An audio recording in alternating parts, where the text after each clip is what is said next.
NGNY is focused on the development and distribution of automatic systems that help pre- and post-analytical tasks in clinical laboratories. Currently, our systems use 50 to 100 parts that are manufactured with 3D printing. Fabricating with plastic injection doesn't make sense for us because we customize every machine. 3D printing final parts, as opposed to sending them out to machining, has two main advantages.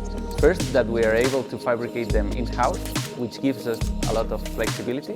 And secondly, a cost reduction. We estimate that a 3D printed part costs 10 to 20 times less expensive than machine parts. We 3D print this part as it is, and we test it.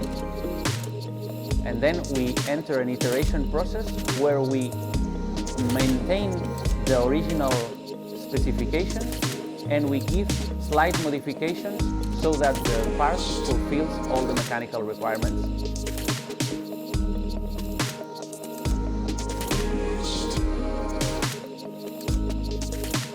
With 3D printing, we get this result. It's perfect every time.